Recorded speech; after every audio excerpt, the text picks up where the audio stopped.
स्वागत आहे तुमचं उषा किचनमध्ये. तर मी इथे 2 कांदे हे ते कट करून आणि हे मी फ्राय करायला टाकले तेलामध्ये. याला चांगले लालसर भाजून घ्यायचे आहे. आणि इथे जे आहे मी काजू हे 1 तासापूर्वी मी हे काजू भिजायला टाकले. तर हे माझे काजू जे आहे ते चांगल्या प्रकारे भिजलेली आहे. तर चला सुरुवात करूया आपण रेसिपीला. तर हे बघा फ्रेंड्स, आपला हे कांदा हा चांगला भाजला आहे. तर थोडंसं कांदा आहे ना काळसर होऊन द्यायचा. यात मी खोबरं पण टाकलं, थोडंसं सुकं खोबरं, थोडीशी तीळ पण टाकली. तर आता आपल्याला टाकायचं आहे यात हे जिरे टाकले मी थोडेसे, बघू शकता. हे बघा जिरे, हे जिरे टाकले मी. आपल्याला यात मिक्स करायचे जिरे पण. थोडंसं तेल टाकते. ओके. इथे मी गरम मसाला, धनिया पावडर आणि टर्मरिक पावडर हे तिन्ही मी इथे मिक्स करून टाकलेलं आहे. तुम्हाला जेवढं पाहिजे तेवढं तुम्ही टाकू शकता, कारण की माझ्या घरामध्ये जे गरम मसाल्याच्या भाज्या थोड्या कमीच खातात, त्याच्यामुळे मी थोडा कमी प्रमाणात गरम मसाला टाकते. तर चला, तर मग आपण हे जे सगळं आहे ना आपला गरम मसाला हे मी सगळं एकत्र घेतले. तर हे मला यात ॲड करायचं आहे. लसूण अद्रक हे पण टाकलंय मी त्यात. हे बघा इथे अद्रक ही कट करून टाकली. हा लसूण आहे.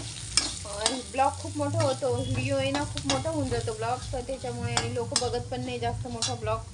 तर त्याच्यामुळे मी थोडं शॉर्टकटमध्ये टाकते. याच्यात मी 2 टमाटे हे कट करून घेतले, हे पण मी यात टाकले. मीठ पण मी चवीनुसार मीठ टाकले. याला चांगलं फ्राय करून घ्यायचा. आणि हो, ध्यानात ठेवा कांदा हा थोडा काळसर भाजायचा. Okay friends. तर हे बघा फ्रेंड्स, आपलं टमाटर हे थोडंसं नरम झालं पाहिजे, त्याच्यासाठी मी थांबली जराशी. तर इथे मी कोथिंबीर कट केलेली आहे आणि हे लाल तिखट आहे. तुम्हाला जेवढं पाहिजे त्या तुमचं तिखट तुम्ही तुमच्या प्रमाणात टाका. मी 1 चमचा लाल तिखट टाकले इथे. तर हे लाल तिखट पण आपल्याला यात मिक्स करून घ्यायचं आहे.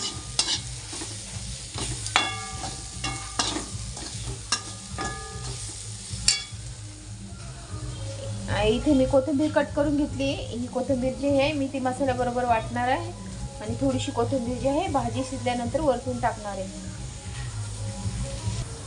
तर हे बघा फ्रेंड्स, मी इथे टाकले तेल. तुम्हाला पाहिजे तेवढा तुम्ही ऑइल टाकू शकता. मी इथे हा वाटलेला मिक्सरमधून वाटलेला मसाला आहे, हा मी यात ॲड करते. आपला मसाला फ्राय केलेलाच आहे आपण पहिले सगळा, तर थोडाफार फ्राय झाला तरी चालतो, असं काही नाही. ओके, थोडासा होऊ द्यायचा.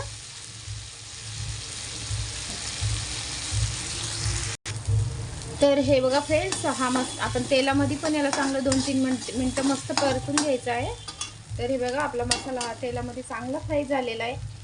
तर त्यात आपण हे मिक्सर जे आहे त्या मिक्सरला जे मसाला असतो त्यातच तेच पाणी धुवून आपण याच्यात टाकणार आहे. हे बघू शकता. गॅस आपल्याला फुल करायचा आहे, म्हणजे लवकर उकळ फुटली पाहिजे आपल्या मसाल्याला. मी इतकं पाणी ॲड केले त्यात, कारण की मी भात बनवला आहे.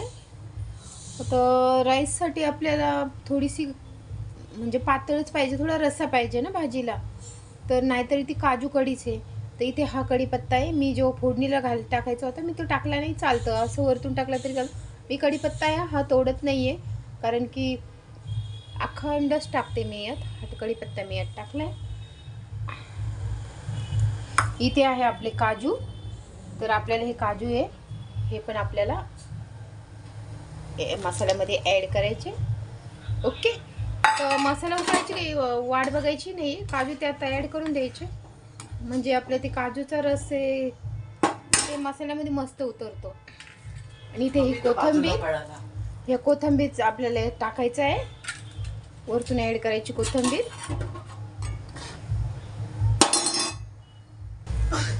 तर हे बघा फ्रेंड्स, माझा मुलगा आलेला मध्येच, म्हणून मी भाजी झाकण नाही ठेवलं आणि तिला उकळ फुटली.